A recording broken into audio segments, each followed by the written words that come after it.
So similarly, right, that lesson is brought in when I teach my peak performers, when I teach my athletes. And like, I teach flow states. I teach them how to access a state of flow.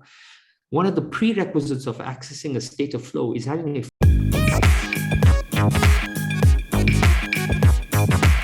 Hi guys, welcome back. In case you're struggling to find balance in any area of your life, or you still don't know your core strengths, or if you want to transform yourself but you don't know how to go about it, then this episode is for you. Because we have a monk, an entrepreneur, and a peak performance coach on the show today. He has 2 decades of field experience with Olympians and championship winning teams, and has lived his life 3 years as a monk. Please welcome the author of one of the most interesting books that I have been reading, Breathe, Believe, Balance, Shayamal Vallabhjee. Shayamal, welcome to the show. Thank you so much, Ajay. I'm excited to have a conversation with you. I'm excited to get to know you a little bit better and hopefully peel away the subject of balance and performance. Excellent. So you were very you were successful in sports coaching before you become a monk. So I just wanted to know, I was curious, what inspired you to go and be a monk? So I moved into the ashram to become a monk because I was struggling to come to terms with the discrimination of the apartheid. I grew up as a young Indian boy. I fought with a lot of my family members to pursue a career in sport. When I turned 18 years old, I realized what the apartheid was, and I realized that we have a quota system. A quota system meant that only one person of color would qualify to play for the South African national team, irrespective of how good you were. That reality hit me so hard that sometimes I would go for national selection tournaments, and you would see, as scarily as you would see, that the top 5 batsmen in the entire tournament across all the teams participating were people of color. The top 4 bowlers were all people of color, and they'd select one person only, right? And then they jumped to number 8 on the list because the quota had been met. That was how harsh the reality of it was. I sacrificed my career playing to become a coach. I went on to coach with the Indian cricket team at the 2003 World Cup as a technical analyst. And upon returning for it, thinking I would be qualified to then work with the national team when a position opened, after being interviewed for an hour and a half, the job was given to a colleague of mine who was interviewed for 5 minutes. And then the coach had the audacity of telling me, I don't even know why you were here. I came here to appoint the other person. And that the harshness of that created in me a void that created so much of pain. The only place I knew where to find solace was the temple, because I grew up in a very pious and a very spiritual family. So I moved into the ashram to sort of, I wouldn't say discover myself. I moved into the ashram to just find a little bit of peace from the harshness of the world I was living in, because the fabric of everything I knew and identified with was torn away from me. My career as an athlete, my identification as a coach, and even my academic qualifications, which pushed me in good suit for those, were all taken away from me. And as a young man, that was a lot to deal with. So that was why I moved into the temple. So how did becoming a monk help? Did you kind of forgot and forgiven everything that had happened to you? How did it change your life? It was a process. You know, the journey of being a monk was very hard and arduous for many reasons. You know, the first thing I had to learn was discipline, the discipline of waking up at 3 a.m., the discipline of chanting. And chanting the Lord's name cleanses your heart. So you do this often enough, and then all of a sudden, anger is no more there, and you start to see the world through a completely different lens. It's not that the pain doesn't exist. It's not that you ignore the pain, but you have a tendency to see the flip side or the silver lining of your pain. And one of the things that I learned was that, yes, apartheid was a time of discrimination, but apartheid also instilled in me a discipline and a culture and a work ethic that was second to none, because people of color had to work 10 times harder than everyone else to get an opportunity. And it was the apartheid that cultivated that work ethic in me. And that work ethic is the reason why so many other things have happened in my life. So I can't hate the apartheid for the lack of opportunity, but yet be grateful for the fact that it cultivated a work ethic in me that was second to none. You can't look at one experience and love part of it and hate part of it. You have to have this equanimity about it, and you have to learn to see your failures and your pains as stepping stones and grow. And that's what spirituality really taught me. It taught me the art of humility. It taught me how to manage the ego.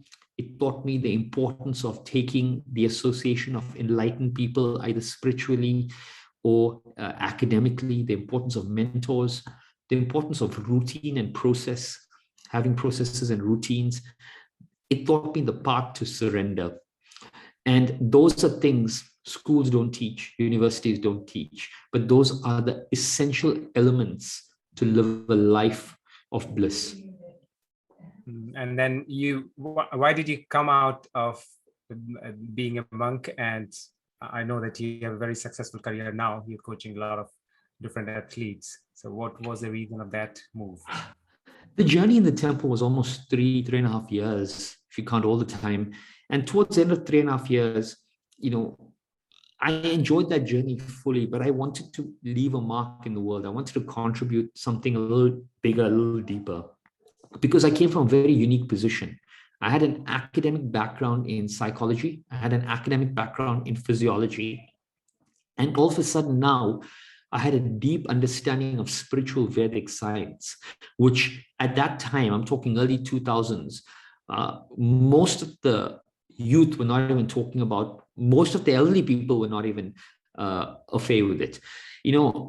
One funny story I'll tell you was that if you looked at most Indian homes around the world, if they have a copy of a Bhagavad Gita in their home or a Mahabharata, it's generally wrapped in a red cloth and kept at the prayer place, right? No one has read that book. So I understood that whilst everyone owned it, no one understood the essence and the knowledge of it.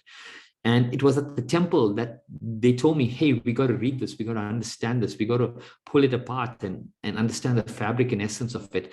And I knew I was one of very few people who understood Vedic philosophy well enough to complement it with modern psychology and evidence-based physiology to present the world a methodology with which to move forward. And that was why I wanted to move forward. How did that spiritual experience help you to coach peak performance, for peak performance? How do these two things correlate? Yeah, it's a great question. The reason it helps me the most is it teaches me how to coach balance in a person. It also teaches me how to ground them, how to make them humble, because humility is the foundation of learning.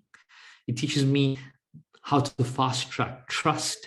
It teaches me a lot of the essential elements. In the Bhagavad Gita, chapter 18, verse 14, Krishna tells Arjuna, there are 5 reasons why a person is successful.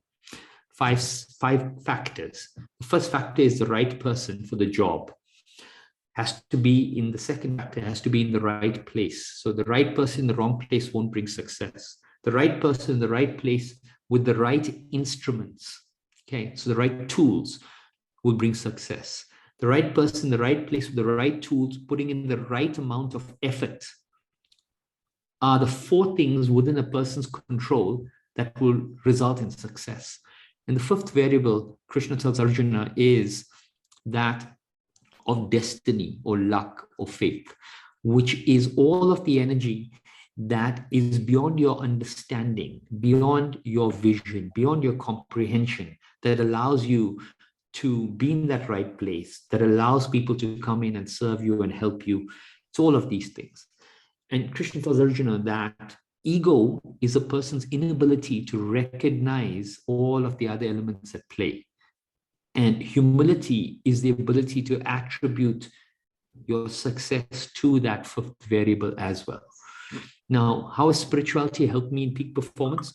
It helps me teach my clients to be gracious in success. It allows me to teach them how to be humble enough to learn from anyone and everyone willing to teach you. And it allows me to teach them how to always recognize the 5th variable in any amount of success that they have. So that is about that is when they have achieved the success. I'm just thinking, how does it relate with the physical peak performance, for example? Physical peak performance is about pushing the body outside of the comfort zone. You know? Now, spirituality generally refers to, a lot of people understand spiritual practices as a practice of the mind, chanting and meditation and breath work. It's sitting still and doing it. But what they don't understand is that a healthy mind can only rest in a healthy body. If a body is sick, if a body is ill, a healthy mind cannot rest in it. If you have pain in your body, you cannot sit in meditation. So the first link for peak performance is that whilst a lot of people say that peak performance is 99% mental, it's 99% mental for the person who is optimally physically in the best shape of their life. Okay, so that was the first powerful lesson, and that was a lesson not taught by peak performance.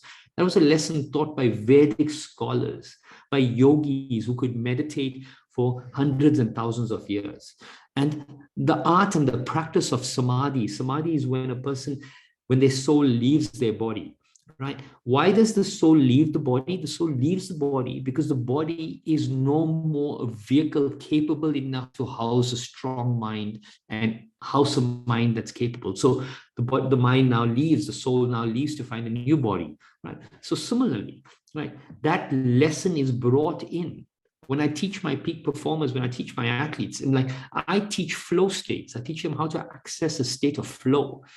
One of the prerequisites of accessing a state of flow is having a physically optimal body, being supremely fit, right? If you're not supremely fit, I can't do anything with the mind, because when the body is tired, the first faculty that's compromised is that of the mind. So spirituality was the one that linked the importance of a healthy mind, the importance of a healthy diet with having strong cognition at all times. We've had Steven Kotler, who has done quite a lot of work in the flow research on the show. I'll maybe put a link somewhere. But how is your approach to get into flow different, if at all it is different than what Steven tells? And I know you've read his work. You know. Yes, I've read the works of Steven and Csikszentmihalyi. They've done some amazing work.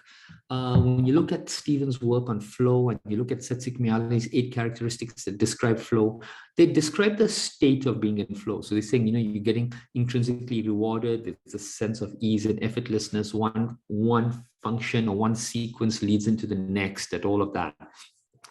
And they come from a very academic lens. Having spent 20 years in sport, I come from a very practical lens.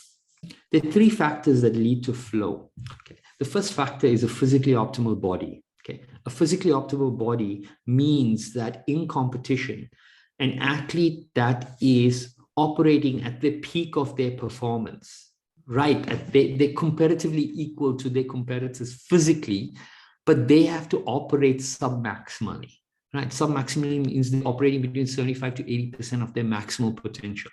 The reason why 75 to 80% is because once they cross that threshold, the body will get tired quite quickly. And when the body gets tired, the first faculty that's compromised is cognition, right? We see this in the gym. When you're tired, your form is gone. You're unable to focus on form. So the first prerequisite for me is physical optimization of the body. The second factor for me is called skill automation, which is perfect practice. Perfect practice is how much are you practicing and how quickly are you transferring skills from the conscious mind to the subconscious mind, which means how quickly are you taking a skill and automating it so that you can execute it in any environment without having to think about it. If you have a look at kicking a football, for example, right, the best footballers in the world have transferred conscious into subconscious with how they kick. So they will stop a ball and kick a ball without having to think about it. If you have to think about those basic things in skill automation, you won't be able to achieve a state of flow because the basics are not taken care of. And right here, we have the phrase that we use in sport, which is champions do the basics the best. Okay. And the third variable that I talk about, which no one actually does talk about, is knowledge. Okay, knowledge is the filters through which you download information. that help you navigate the variables in an ever-changing ecosystem. So what is flow? Flow is when you are moving in an ecosystem and you are navigating the variables that are being thrown at you easy and effortlessly. Some of the variables you've never seen in your life. Okay. Now, what's going to allow you to navigate that?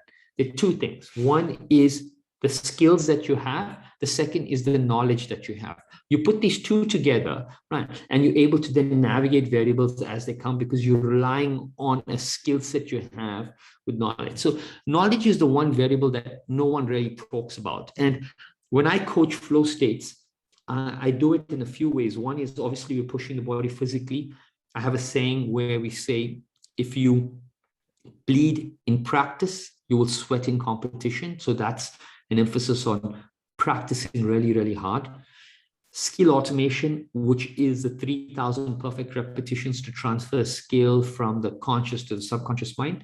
And the third is knowledge. So I'm giving a phenomenal amount of homework to each of my athletes. They're watching videos on themselves, videos on the competitors, videos on past greats, videos on different types of players from around the world to understand the different styles of play and how they navigate various variables, psychometric tests, psychological tests, physiological tests, psychogeometric assessments, tons of assessments.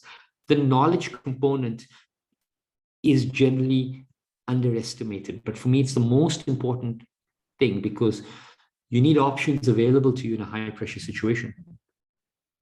So do you really have to be in the state of flow, and you should be trained to be in the flow in order to achieve peak performance? And the reason I ask this question is you mentioned in the book also that 50% top 50% of marathon runners in the world come from one village in Kenya.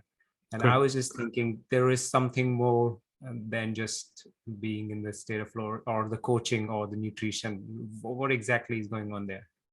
So that's a great question. Firstly, you don't have to be in a state of flow to be a champion and win. State of flow is reserved for just a few people. Not everyone will get into it. And whilst people coach it and say, hey, you can get into a state of flow, it's easier said than done. It's a mastery in itself.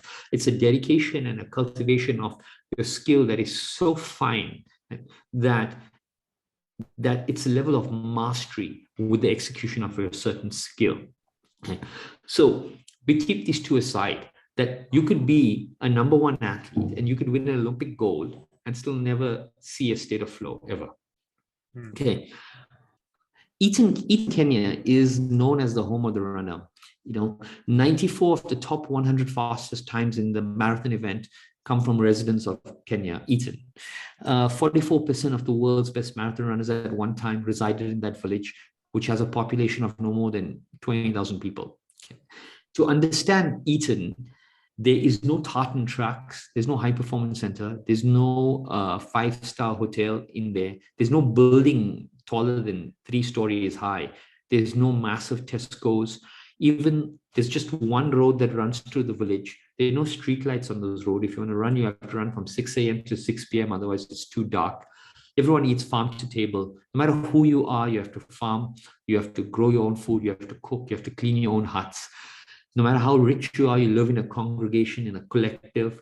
They call them running training camps. So what is it that makes Eton the home of the runner, and what is it that allows them to produce great marathoners year after year? The Kenyans operate on a philosophy, and that philosophy is called good people make people great. So they bring the best of the best together that train with each other every single day, and they push each other. So Eton, Kenya is a perfect example of how the ecosystem or your environment is probably one of the largest contributors to excellence or mastery that there is. Okay. And it's a fantastic example, and it's probably best illustrated by the story of the two New Zealand boys, Zake and Jane Robertson, who Zane and Jake Robertson moved into Eton early in 2000, I think it was. They'd spent about 8 years living in there. And after 8 years, Jake Robertson became the first Caucasian to run a half marathon in under 60 minutes. Okay. Their time significantly improved, and they became one of the foremost marathon and half marathon runners amongst Caucasians that exist. They came from a country, New Zealand, that had not produced a famous marathon or half marathoner before that. They have no genetic profile or nothing. They were cultivated in an ecosystem. So that's a beautiful story that comes out that illustrates the power of the environment when it comes to the Kenyans. That's interesting to know. And let's talk a little bit more about the book itself. So you say breathe, believe, and balance. And what's wrong with not being in balance? What's wrong with having something excessive of something? There's nothing wrong with not being in balance, and there's nothing wrong with being with striving for the ends of extremities. It's a choice you have to make. And so, Ajay, the reason I wrote balance was because I have no balance in my life. When I had psychological trauma, I moved into an ashram instead of just getting a therapist. I'm a runner. After running my first marathon, I decided to move into ultra marathon running, which is not advice I would give anyone. So if I run races, I run 24-hour races or 100 miles or 150-kilometer races, which is not the distance an average person will go for. Okay, I've lived in 7 different countries. I work with peak performers who are the top 1% of the world's population. On the other end of it, I'm working with terminally ill patients because I look at the psychic root cause of trauma. Now, I'm sitting on the extremities of everything. So that was why I wanted to understand balance. What is the purpose of balance and why should we even strive for it? Okay. And when I looked at that subject and started to peel around it, I started to understand the beauty of balance, what it is. But firstly, to everyone listening, there's nothing wrong with striving for the extremity, and there's nothing wrong with being content in the middle. Both are a choice that you have, and both are a choice you should exercise. Okay. But I found out a few interesting things. The thing I found out about balance, Ajay, is that everything we've been told about balance was wrong.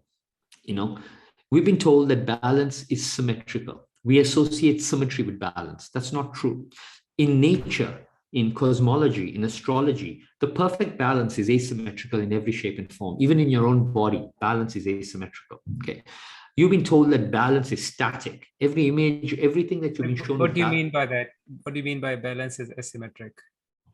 By balance is asymmetrical, I mean that, for example, if I give you an example from your own body, okay, you can eat a sugary donut that has 20 grams of sugar, and the amount of insulin secreted in your body will be 1/10 of a gram to bring 20 grams back into balance, right? It's not 1:1.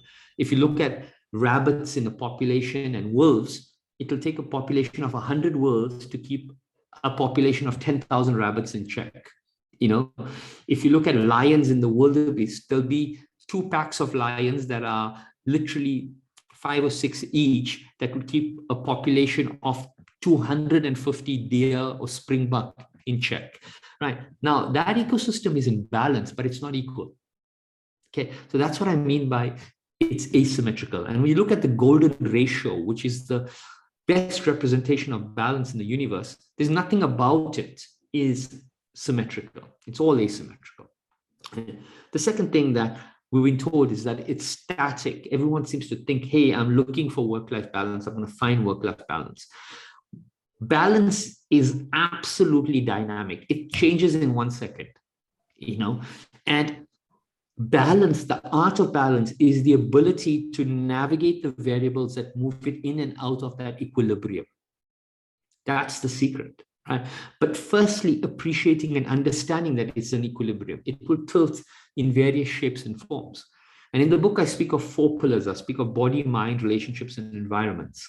And I say these are the 4 pillars you'll have to get into balance. So your environment is the environment you work, you live, you sleep, you play in. Okay. The second is your mind, which is the quality of your thoughts, your meditation. Your body is the food you eat and the quality of your movement, and the relationship is the people that you interact with. Okay. Now, within these 4 variables, your life could potentially be amazing or could potentially be disastrous based on how you keep these into balance. For example, you could be amazing in the body, you could be amazing in the mind, and you could have amazing relationships. But if you live, for example, in a concrete jungle where you don't see any nature, it'll eventually knock you out of whack. So your ability is to really navigate these variables. And the art and science of navigating these variables is knowing what is your strength pillar, your anchoring pillar, okay? Which is where is that pillar that gives you the easiest amount of success and the most amount of bliss with ease. Okay, so for some people, your bliss could be spending time with your family.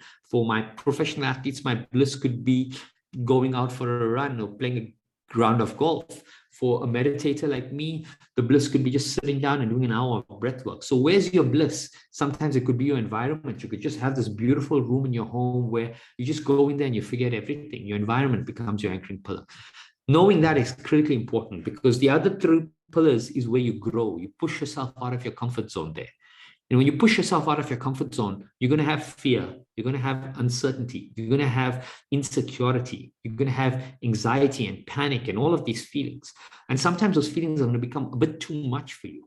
And that's where the anchoring pillar is important, because you go back to that anchoring pillar, which allows you to bring your life back into balance. And the secret to life is about knowing how far to push and when to come back to keep these into balance.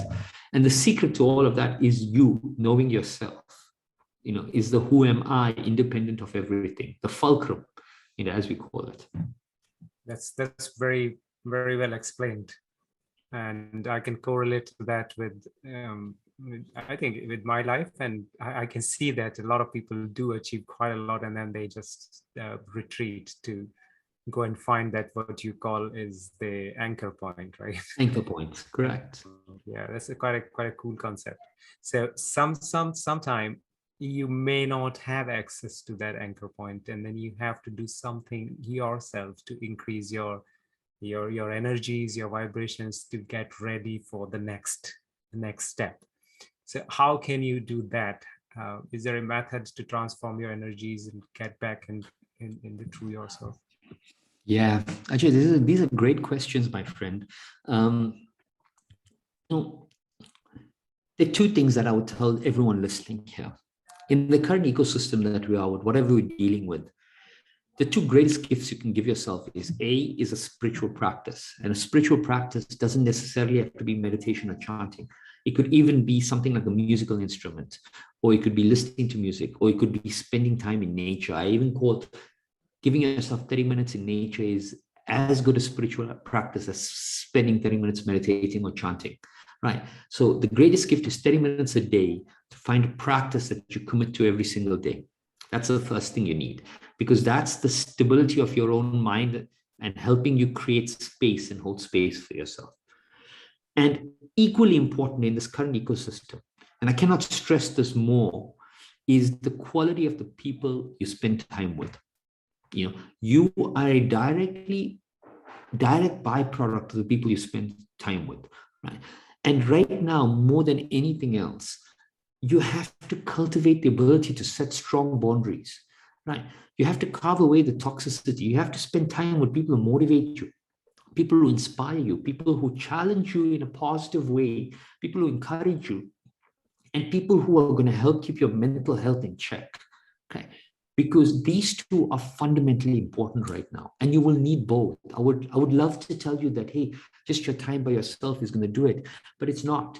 Time by yourself is going to stabilize your mind, and the energy of that support network is vitally important to constantly propel you forward.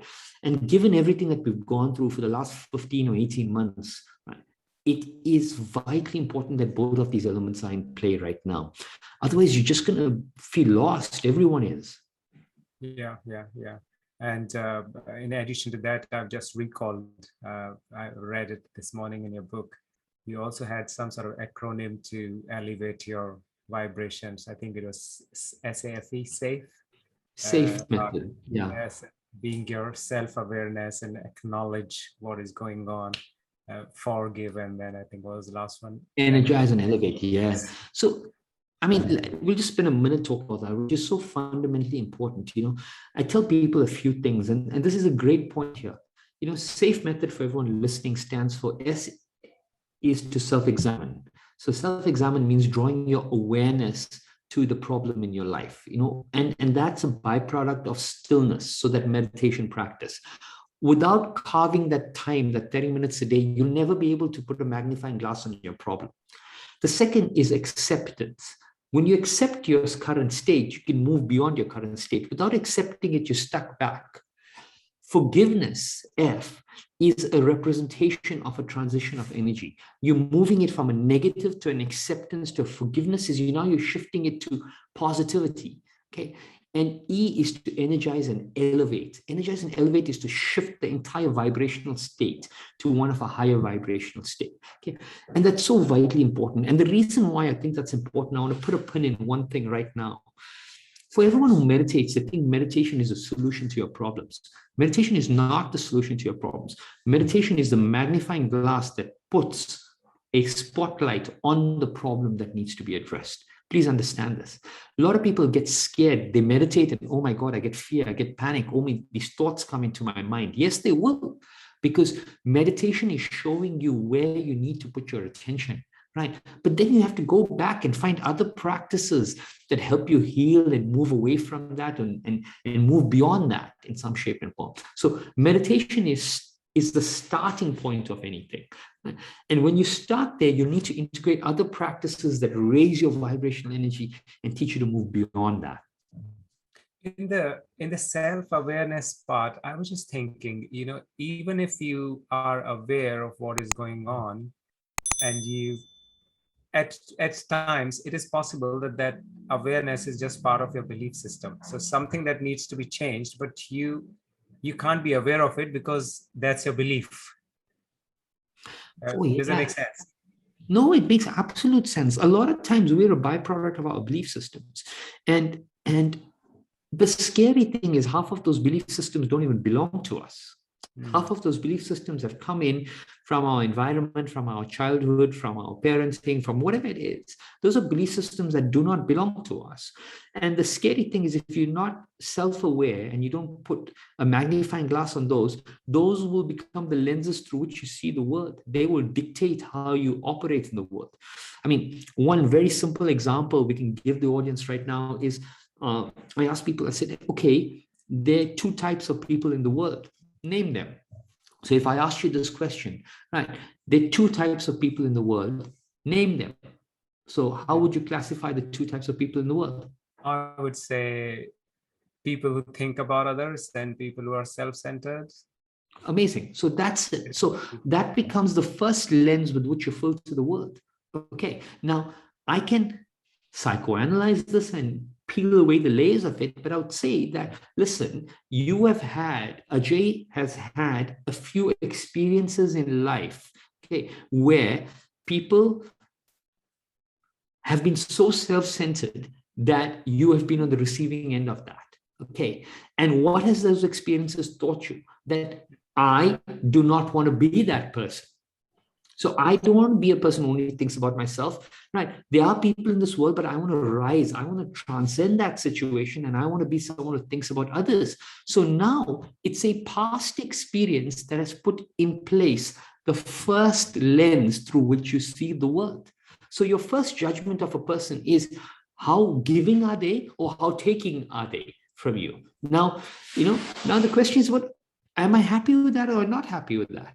Now, every single one of us can do that. And Breathe, Believe, Balance, I give them these exercises where you can understand yourself. It's peeling away the layers of the who am I, because you touched on a very powerful point of understanding our belief systems. I think this was very tricky because when you asked me, tell two kind of people, the answer that will come, if you have to answer it without thinking much, most likely the answer will come based on the experiences that you have. I think that's a very, very good way of addressing the deep issue. But that's subconscious. That is your belief system is deep in your subconscious. Yeah. And when something is deep in your subconscious, it'll come out without you thinking. I mean, there are tons of psychometric tests that I can ask you to do where I'll understand your deep innate psyche without you even knowing. This was just one simple example. Yeah. If you want to do, we can do more examples where it's just mind-blowing how something that's so deep into your psyche molds how you show up in the world. Yeah, and I agree. And for the people who are listening, I would highly recommend, because you have put a lot of those tools in the book also. and it's kind of like asking you 35 questions and then you write the answers, then you get some scores. So I think there are a lot of practical tools. So whatever Shayamal is telling now, if you get a chance to read the book, then yeah, do these exercises, quite interesting, and do them with whatever first come in your mind. So far, I've really found it uh, giving me some right answers if I do it just immediately without even giving more thought. But maybe Without that's thinking different about for it, every yeah. exercise. Yeah, Shayamal. So there's one thing, Shayamal, about the safe method. Again, so I'm still on it. One thing that people do struggle with is forgiveness, right? So it's so hard to forgive. Forget about others. I mean, you can't forgive yourself for many small things that you have done in past. So how we can become like super forgiver? So forgiveness is quite an interesting subject. And someone's inability to forgive is, okay, let's say, why won't you forgive someone? A person won't forgive someone because there's an innate fear that the person is going to do the same thing again, right? Your inability to forgive is linked to the fear of that situation being repeated again. Mm-hmm. Okay. 99% of the time, that's what it is, right? Now, now, when you have that innate fear that someone is going to repeat something and do something again, you have immediately subconsciously taken the mindset of a victim. Okay. A victim is someone who's given the power to someone else. Yeah. Okay. Right. So what you're saying is that I can't forgive this person because this person is going to hurt me. And you're also saying that this person is got the power to hurt me. Right? You've played the victim. Now, when you switch it on and you say in any situation, you say that, listen, the power is in me. I can make a choice. I have a choice in how to react. I have a choice in what to say. I have a choice in where to go. A choice in what to do, right? And when I exercise my choice, the outcome is no more in their hands. The outcome is in my hands. You now flip it to making yourself in a very powerful position. Now, when you're in a powerful position, forgiveness doesn't become a problem. Why? Because you're never going to be a victim. Because no matter what the situation is, you are going to realize that I always had an outlet to change the outcome. Okay. So the fastest way to move into a place of forgiveness, okay, is to understand that you have the power and accept that. So ask yourself a simple question like, hey, what is one thing that I can do to shift the outcome of something? Right. So if you're fighting with someone for a long period of time, or that person's fighting with you, ask yourself, okay, I'm not happy with them. They treated me this way. What is one thing I could have done to shift this outcome? I could have put my foot down. I could have set a strong boundary. I could have not gone there. I could have done something, isn't it, that could have shifted that outcome. And that immediately would shift that belief system in you. And the problem is that those who cannot forgive still see themselves as victims. And I'd like to tell all of those people right now that the biggest problem in your life is not that you cannot forgive that person. It is the smallest problem in your life. The biggest problem in your life is that the victim mentality is present in a million other aspects of your life that you cannot see. Right? And that mentality is self-sabotaging any chance of happiness, health, and growth. Right? You can only see it with respect to that one person or that one situation, but the damage it's doing everywhere else is far greater. Yeah, I've realized it with many of the personal experiences that, one of the, in interviews, a lot of people ask, what is your strength? What is your weakness? And now that I've been reading a lot of books and stuff, I realized at some point that, forgiveness is something that I need to learn. That's a kind of weakness, I would say. But it's really powerful because I've seen even the physical changes because of the baggage that you're carrying, because of the grudges that you have with a particular person. If you just let it go, it just feels so light.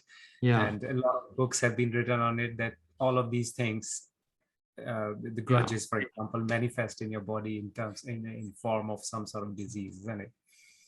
So that's really useful. There's one more interesting thing I wanted to pick from the book itself is about it's an interesting fact that I came to know, whether to focus on your strengths or to focus on your weakness. And you give a stat that if you focus on your weakness, you become better to a certain percentage, but you focus on your Absolutely. strengths, you become even much better. So tell us more about that study. Absolutely.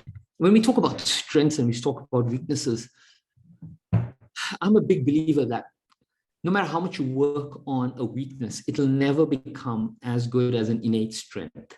So if you look at the greatest athletes, the greatest entrepreneurs, the greatest of anyone in their field, all they did was they leveraged their strengths. And to those people who want to understand strengths, there's a beautiful book called, I think it's The Art of Swinging, right?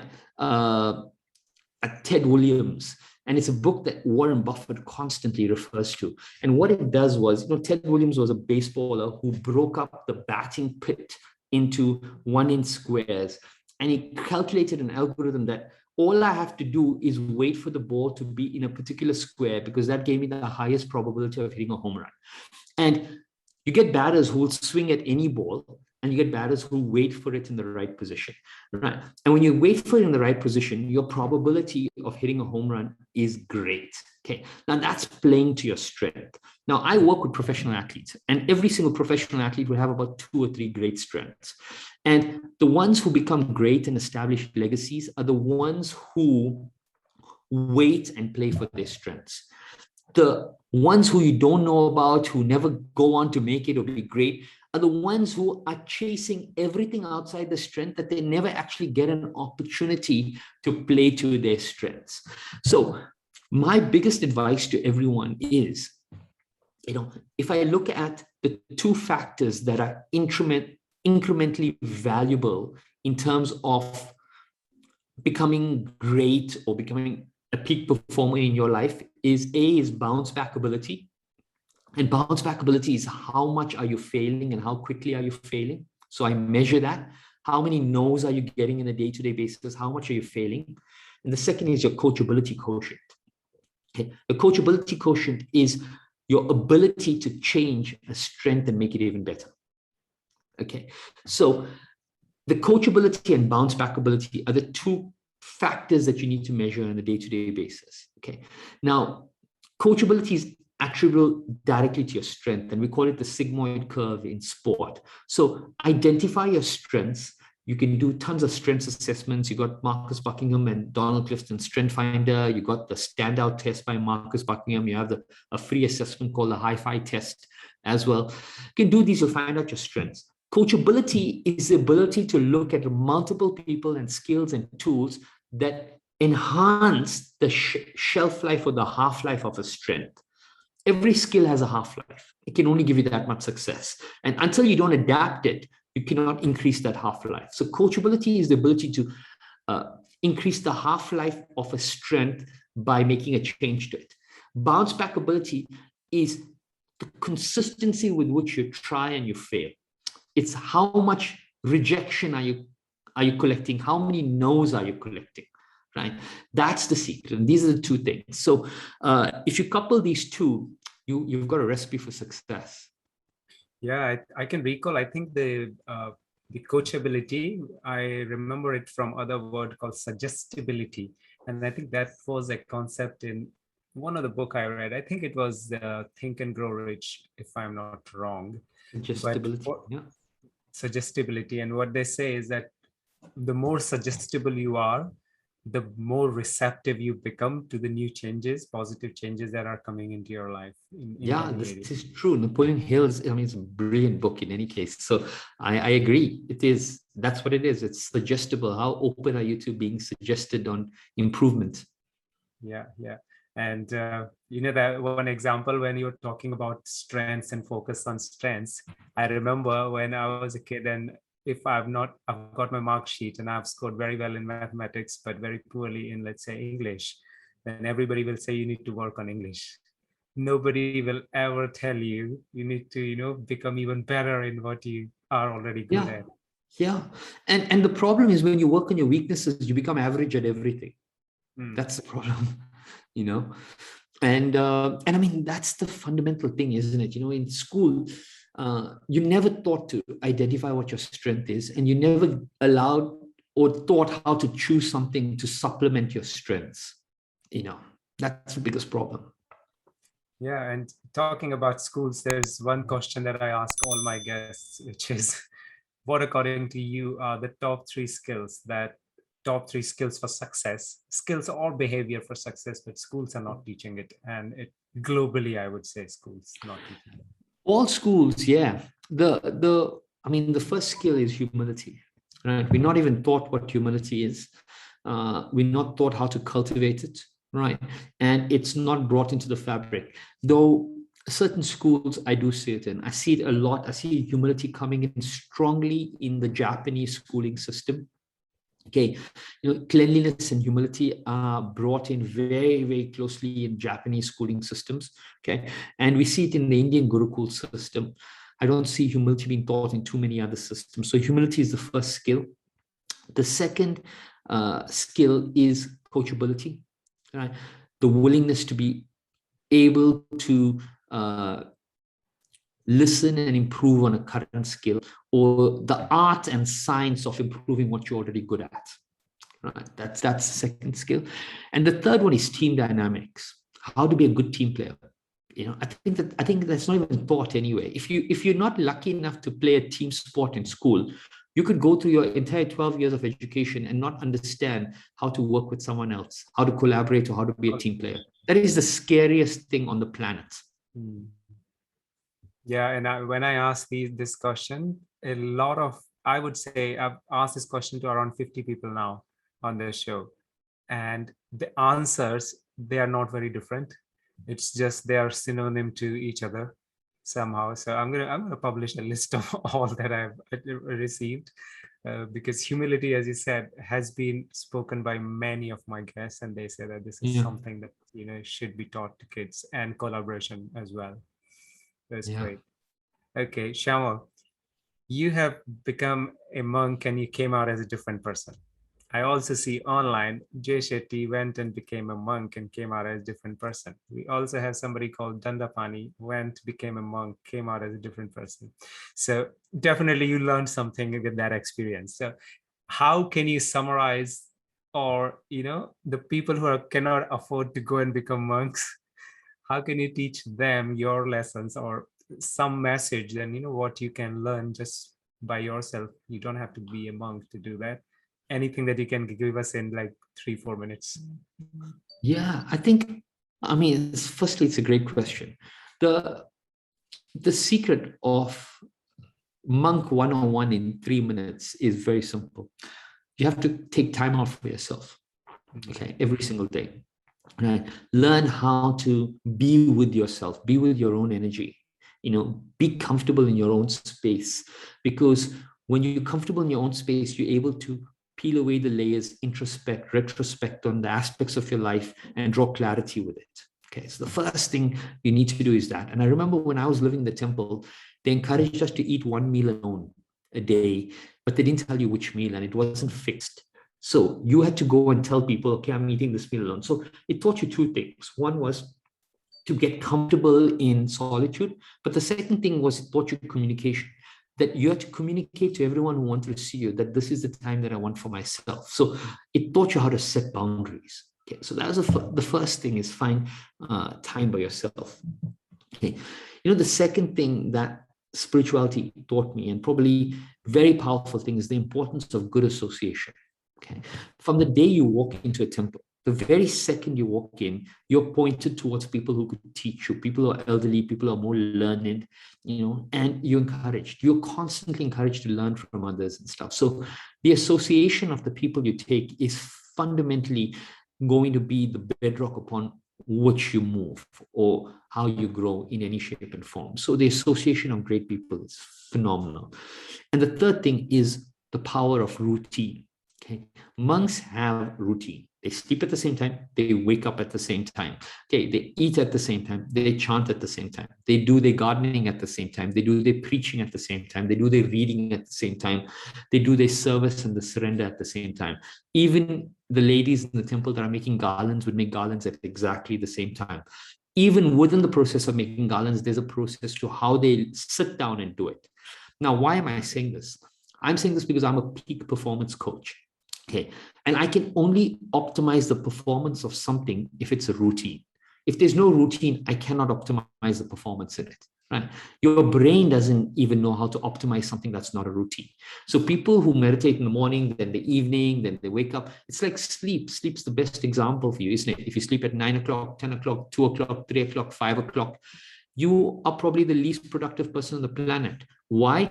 Because your body doesn't even know how to function optimally. So you can rest assured that you're wasting a large amount of time before the brain even understands when to focus and how to focus, as opposed to the person who goes to bed at the same time, wakes up at the same time. So the third important thing in Monk 101 is cultivate routines in your life.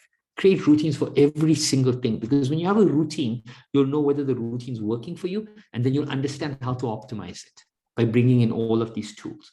So those are the three things: take space, find good people, and cultivate healthy routines. Healthy routine and measure everything, because what you cannot measure, you cannot achieve. I've done that, and I know that it is so super powerful. Yeah. Okay, Shayamal, thank you very much for your time. I really enjoyed talking to you. And I mean, we can talk for another hour, and then even that will not be enough, but just in the interest of time, we'll have to conclude it. But thank you very, very much for your time. Really appreciate it. Thank you so much, Ajay. This is a beautiful conversation. Thank you. Guys, if you are looking to learn more about the teachings that Shayamal has put together, his book is really, really powerful things that have been written, and it's given so many different practical tools. And that's one thing that I really like in the books. Some of the books they'll tell you that, okay, this is the exercise you have to do 1, 2, 3, 4, 5, 6. It's going to ask you a question, and it's going to score it and tell you where do you stand now. So you can measure whatever he has written. And the book it has everything that you need. So it will tell you how to play with your perspective. It will tell you how to find your strengths, how to engineer your environment, for example, and most importantly, how to find your purpose and how to use that. So please do check out the book, and I will see you again next week. Until then, you take care and keep learning. And by the way, yes, if you have not yet done so, then please do consider subscribing to this channel by hitting the subscribe button, and don't forget to hit the bell icon so that you get notification to all my future videos. I'll see you again. Thank you. Bye.